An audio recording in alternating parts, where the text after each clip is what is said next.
Shalom and welcome to Yeshiva B'nai Noach. I'm Tom Averna, and we are continuing with our mystical Hebrew class, the language of creation, as we take a look at the importance and power of the Hebrew language, of each Hebrew letter. That's the goal of this class. It is not an introduction to Kabbalah or to mystical Judaism in any way, shape, or form. It's just simply a presentation of some different thoughts and aspects of the Hebrew letters, again, to simply get you interested in learning more Hebrew, recognizing the importance of learning Hebrew. That is the goal of this class. Again, these are the four letters we'll be taking a look at. We'll look at the Zayin, the Chet, the Tet, and the Yad. Zayin is the seventh letter, so its Gematria is 7. And it has a very distinctive shape and form, which we'll take a look at next. The design and form of the Zayin, it's made, it sort of looks like it's a Vav with a crown on it, and that is indeed the function. It deals with rulership in the world. A woman as the crown of her husband, Shabbat as the crown of creation, work. It's shaped like a sword. When elongated, the Zayin becomes the final Nun. And if you put that together with the Zayin, it's close to its own name in spelling, but it is in Hebrew a word that means sustenance, zan, sustenance. So that's the essence of the Zayin.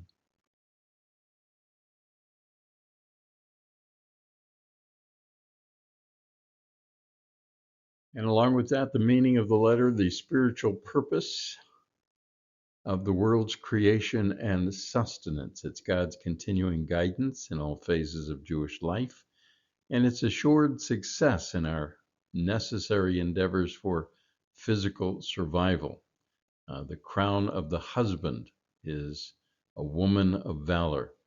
It's the feminine energy of Shabbat. We celebrate Shabbat by refraining from work. We rectify creation by knowing when to work and when to rest. The beginning of reward for doing the work of the previous letters, study of Torah, helping the poor, honoring God and his creation, the idea that God will sustain you. So all of that, and of course the number for Zayin is the number 7. We can also look at the menorah with its 7 candlesticks, 7 branches. First appearance in Torah, Genesis 1:11, and the idea tzera is Hebrew for seed. So we see in Genesis 1:11 the seed-yielding herbs, the seed within it, having to do with bringing forth the sustenance from seed, from scratch, if you will, and that is the Zayin. It is the enabling of our physical sustaining, and that's the representation of the letter itself.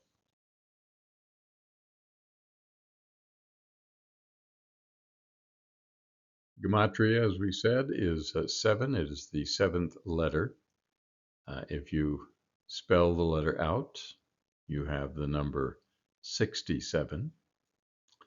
And if you spell it in its fulfillment, it is 193. That represents the 7 Noachide laws, the eminence of the Zayin signifying the spiritual nucleus of all action and existence, symbolized by the 7 shepherds from Micah 5:4, who will lead the battle to bring about the promised redemption of the children of Israel. David, expressing the messianic monarchy, will stand in the center of those 7 shepherds, Adam, Seth, and Methuselah, representing mankind as a whole, or the Noachides, will flank him on the right.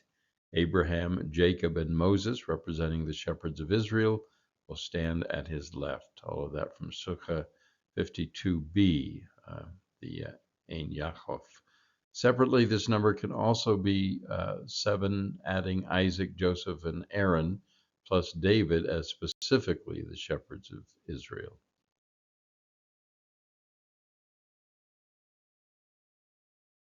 The number 7 is extremely important in Israel and Torah, of course. And if you are familiar with any parts of those things, then you will be certainly to recognize the importance of it. The seventh day of creation is Shabbat.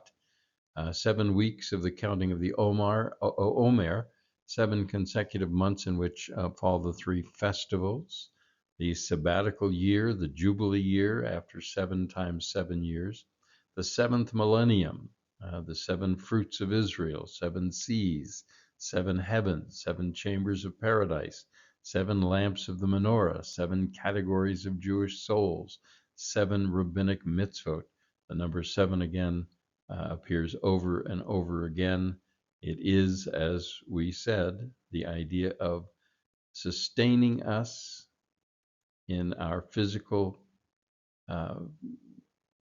manifestation here in this realm.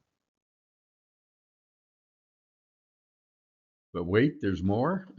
The lower Sefarot, the 7 lower vessels on the tree of life. It is the 7th month, is Tishrei. And within Tishrei, you have a Rosh Hashanah, Yom Kippur, Sukkot, Simchat Torah. So a very important month for the festivals and the idea of revealing divine providence. Sukkot, of course, the 7 clouds of glory within that. Simchat Torah involves 7 circles, 7 hakafot, parading the Torah around. We also see the 7th tribe of Ephraim, one of the tribes of Joseph, as part of the importance of the number 7. And a final thought, or at least another thought, in terms of the 7th day being Shabbat. And the question that comes up is, why do Westerners seem to prefer Sunday, the first day, to Saturday, the 7th day, in terms of Christianity at any rate? So for centuries, the first Christians also observed the 7th day on Shabbat, Saturday, the day of Saturn, not on Sunday. From the astrological perspective, the energy of the sun is much less conducive to introspection and withdrawal, and much more inspiring to action. So maybe that's one of the reasons why Western society is so extroverted and unable to go inside, is that its day of rest is under the influence of the sun, a heavenly body that's inspiring the fire of activity. So in fact, many Westerners spend their day of rest engaging in active sports, traveling on crowded highways, or participating in social activities that deprive them of the rest available on the 7th day. So it does make a difference. Is one day like any other? No, it is not. Shabbat is the 7th day. It is not any other day, but the 7th day. And there are many proofs of that, but that's beyond the scope of this work. So our meditation for the letter Zayin is to see yourself surrounded by the cycles of life and see how it defines you. And now see yourself bathed in light from above and sending that light to spread throughout the world to fix and rectify all of creation. Now gather it back together and return it to God as an offering. The letter Zayin gives you the power and ability to do those things.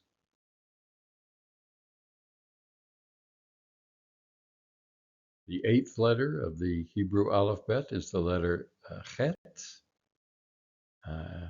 It has the Gematria of 8, as I said. It is the 8th letter. And we'll take a look at its form next. There's 2 ways to look at the form of the Chet. It's either 2 Zayins, with a roof, or a Zayin and a Vav. The two Zayins represent the balancing of sin and spirituality. The deeper truth of forgiveness is that it needs transgression to manifest it. Also, the need for conflict to manifest a trust in God as sustainer.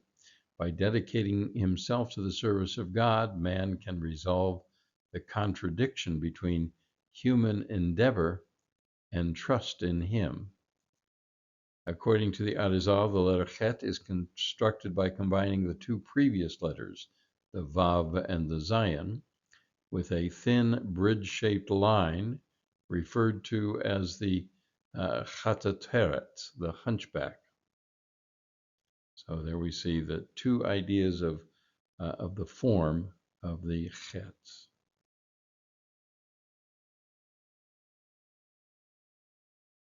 Looking at it in an expanded way, the new energy affected by the union of the Vav and the Zayin is the secret of hovering, or touching yet not touching. The image of hovering appears at the very beginning of creation, and the Spirit of God was hovering over the water.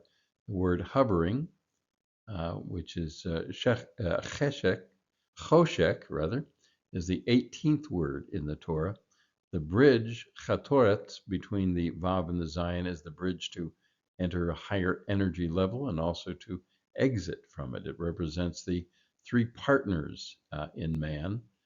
Zayin is the father, Vav is the mother, and God the chatoret, or the chuppah, in the marriage wedding ceremony.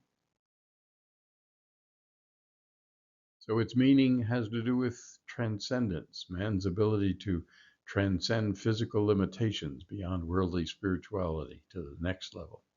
A new beginning, one more than seven, completion. Chadash, new. God's grace, chen, symbolized by Noach in reverse, chen, or life, chaim, but also sin, chet, chokmah, wisdom. All of these represent the meaning of the letter chet.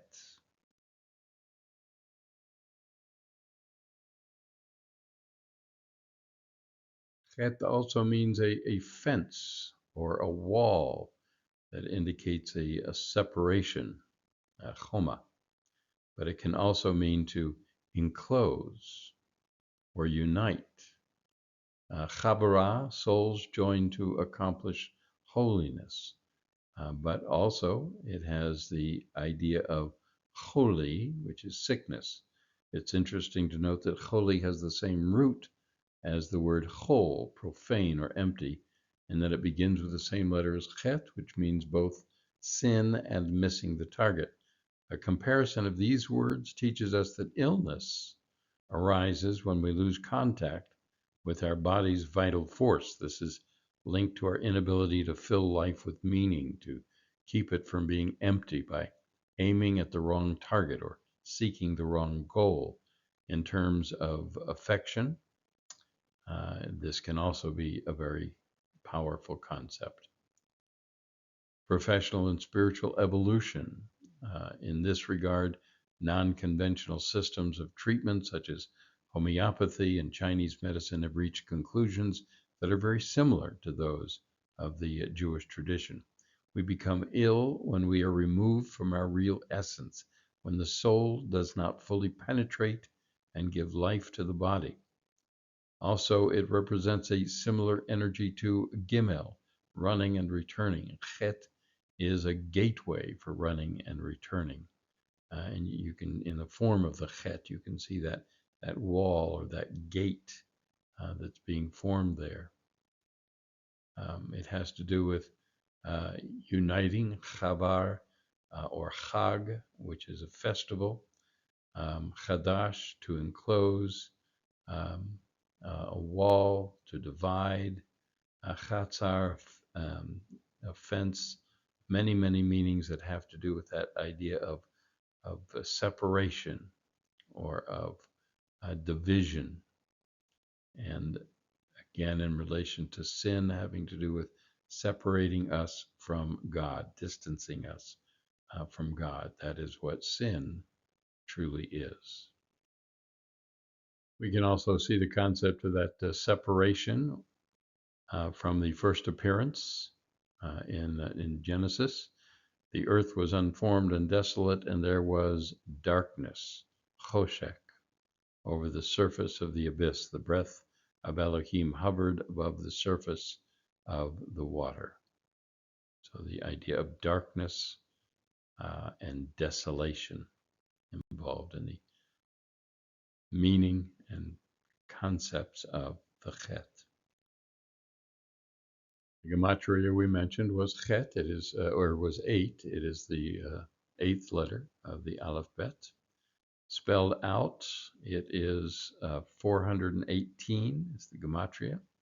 And in its fulfillment, and in its fullness, spelling each of the letters out separately, we have 844.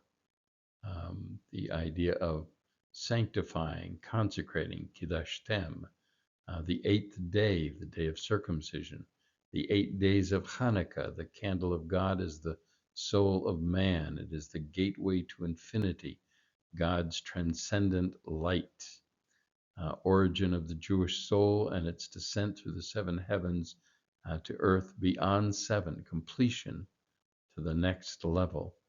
And just to go back one point here, saying it's the gateway to infinity. Remember the symbol for infinity is an 8 on its side, an 8 on its side. Relationship of Chet to circumcision and the number 8. The Torah speaks of 4 foreskins of the body, the physiological and the psychological barriers in the way of true expression. The foreskin of the flesh, the foreskin of the lips, Exodus 6:12, the foreskin of the ears, Jeremiah 6:10, and the foreskin of the heart in several places, but Jeremiah 4:4. Each foreskin must be circumcised on the 8th day, and frankly, every day. The circumcision of the foreskin of the lips on Zot Hanukkah represents a time that we focus on that. Interestingly, the acupuncture point between the lips and the nose is the point that can bring unconsciousness. Circumcision of the foreskin of the ears on the 8th day of Sukkot. The circumcision of the foreskin of the heart on Yom Kippur. Those are the days that those circumcisions are emphasized. And the meditation for the Chet is to connect, to run and return to the gateway of cycles in this world, connecting to the infinite light of God. So as we connect our masculine and our feminine aspects, and we dedicate both to God, we both give to God and receive from God that light that enables us to break any separation that we have between God and ourselves.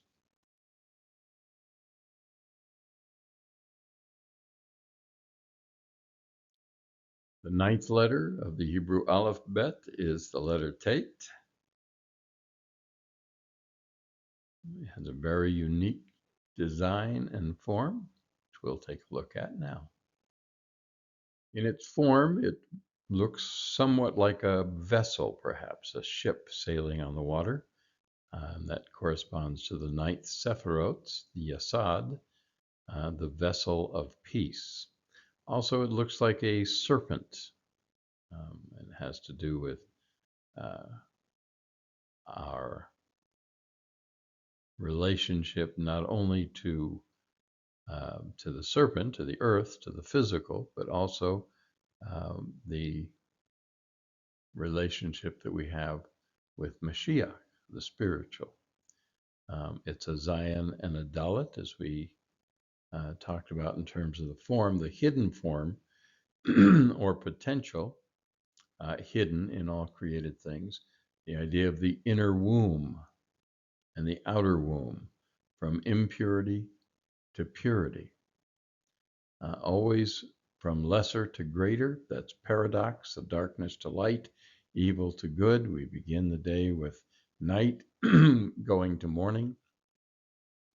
The tail of Tet curves in on itself, enclosing not only the womb, but teaches the goodness of giving in secret.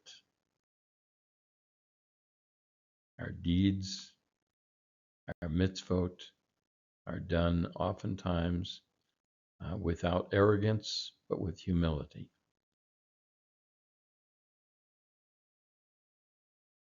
It is the central letter in a word for staff, mateh. And if we think about the 12 tribes of Israel, each had their own staffs, and that represented their power or potential to become. In the shape of a snake, we see the mystery of snakes in Torah. The idea of Moses and Aaron's staff becoming a snake. There's a connection to Bible cantillation marks, which resemble the position of snakes. It's the mystical element behind the musical notes that are contained in the Torah. And those have to do with the Tet. So the meaning of Tet is it's shaped like a vessel. It contains something good and brings it to us, or it hides it within it. It's the idea of the womb with 9 months of pregnancy. 4 words in Bereshit for the heavens and the earth, et hashamayim v'et ha'oretz. The first letters hidden in the name of God in nature. It is the hiding in the natural world. Ahava is the word for love, and tov is goodness, which is the number 17, which again goes back to the Gematria of Ahava. It's the goodness hidden within. Tet is the idea of giving birth to potential. The shofar being blown in 9 beats on Rosh Hashanah. It's the power of rebirth and renewal to give birth to ourselves again as we're constantly being birthed anew and given new opportunities to improve and to become more of what God wants us to become. The Tet enables that goodness to be contained, and also there is an opportunity for it to be released and received, as we see in many letters, that idea of the opening that enables us to receive from God, but also enables us to give to others. It is the form hidden in matter, the form, the spiritual forms that are hidden within matter. It's potential hidden within the actual. It's peace among the elements of creation, the soul hidden in the body, God hidden within his creation, the future revelation of universal peace. So peace hidden within the world that exists today, that is going to become the world to come. God's presence impregnated in the world, hidden in the world. The idea of the Tet is the idea of the hiddenness of the potential that exists within each and every one of us. In its first appearance in Genesis 1:4, where it says, Tov, God saw that the light was Tov, was good, and God separated the light from the darkness. So if you see a Tet in your dreams, a snake, a serpent, It's a good sign. It's a good sign. But the word for tov, good, gives us a clue to its meaning. Overall, the tet is a letter of goodness, of potential, of actualizing that potential as well. The Gematria of tet is 9 as the 9th letter. Spelled out, it is 419. And in its fullness, it is 845. All that having to do with 9 months of pregnancy. The first two categories of Torah law, according to Maimonides, we have the category of foundation, 6 laws to love God, and character, 3 laws to love your neighbor, and then foundation to know God, to unify God, to love God, to fear God, to sanctify God, to obey the prophets, that's 6, and then character to emulate God, to cling to those who know him, to love your fellow man, that's 3. Other words that are related, emet, truth, which is equal to 441, which you can break down to 4 plus 4 plus 1, and that equals 9. The idea of covenant, 612, again, breaking it down into its lowest number is 9. And the idea for light, 207, which equals 9, and Shabbat, Sabbath, is 702, which equals also 9. Look at the significance of light in reverse, becomes Sabbath.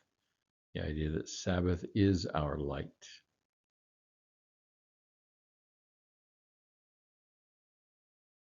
Focusing on the tet, we focus on all the goodness in the world, hidden all around us. Form in matter, soul in body, and God in the world. That's our meditation for tet, or think of other meditations as you focus on the letter, on its form, on its number, or on its meaning. Finally, today we'll take a look at the 10th letter, the letter Yod, the 10th letter of the Hebrew Aleph-Beis, and the smallest letter. In terms of design and form, it is the smallest of all the letters. It's suspended in mid-air.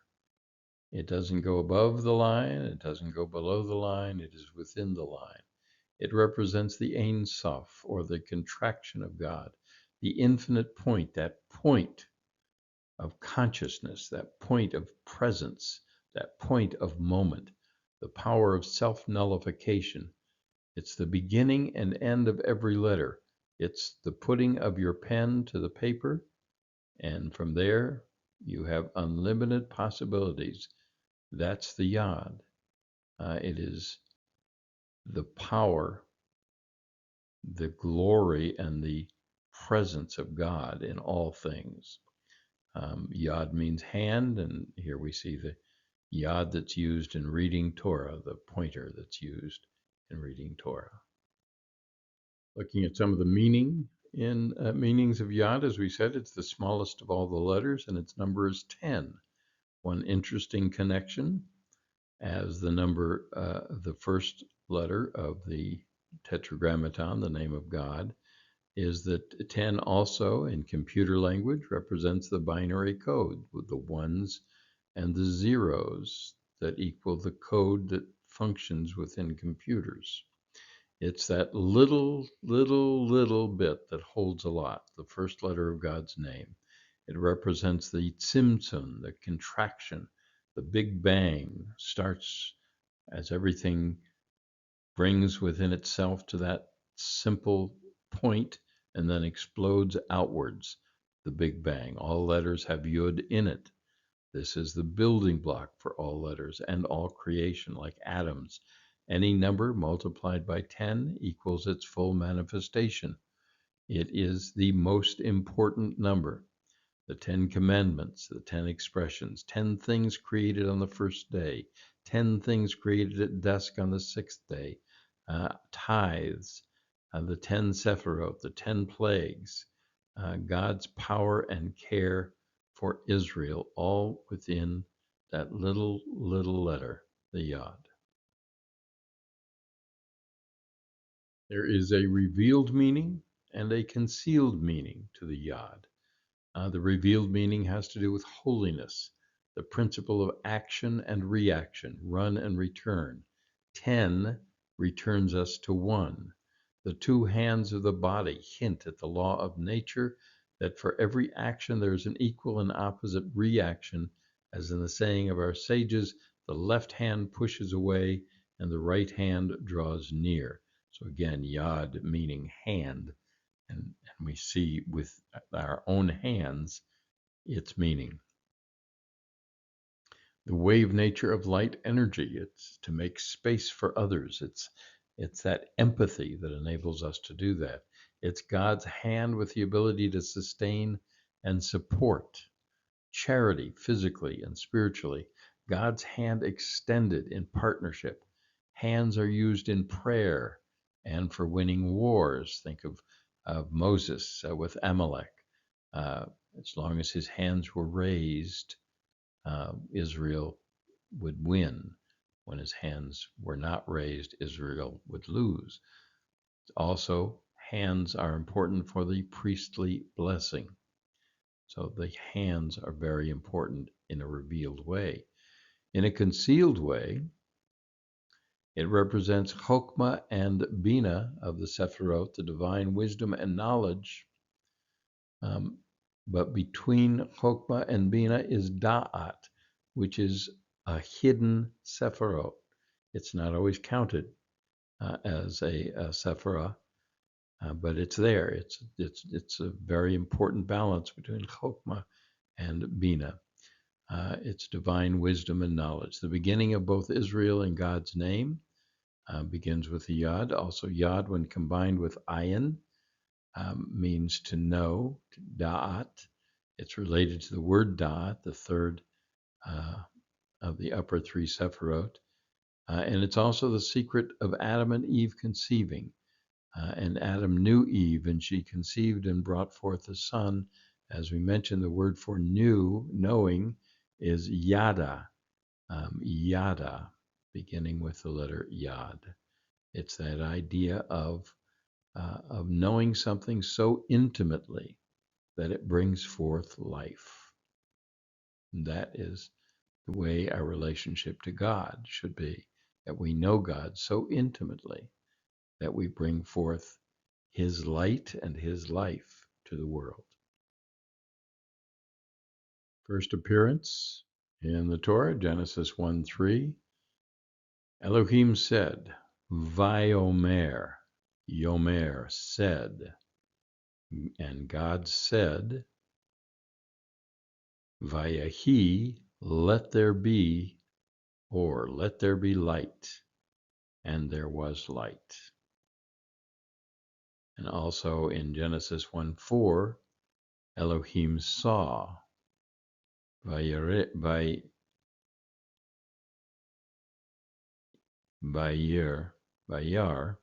Elohim saw. The light was good. Elohim divided the light from the darkness. So the idea of seeing, of speaking, of bringing something into existence, let there be. That is the Yod. The Yod is the power of creation extended within each and every one of us. It is the purpose of our hands is to create. It's to reach out to our neighbor and to reach up to God. Very, very powerful letter, the Yod. In its Gematria, it is 10, spelled out 20. In its fullness, it's 476, which also can reduce to 8. It's the idea of the 10 Sephirot from which the world was created, the 10 divine utterances, the 10 trials of Abraham, the idea of the importance of a minyan of 10 men, the 10 commandments, the 10 days of repentance, begins the multiple of tens in the Aleph-Bet. So from here on, the next letter is going to be 20, but Yod spelled out is also 20. It's the doubling of itself, of its power. The last 4 letters, the Kuf to the Tav, plus the 5 Sofits, begin the multiples of 100.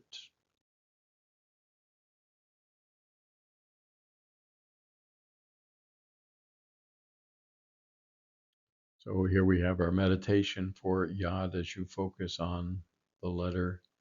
Look deeply inside and understand how much potential and how much holiness is contracted within each and every one of us, and see how we can bring that into fulfillment and into the world,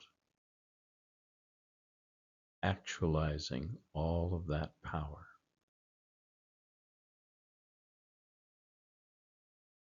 Let's look at class 5, letter Zayin to Yod. Next class, we'll take a look at Kaf to Nun in our 6th class of Mystical Hebrew. Thanks for joining me. I'm Tom Averna on Yeshiva B'nai Noach. Shalom.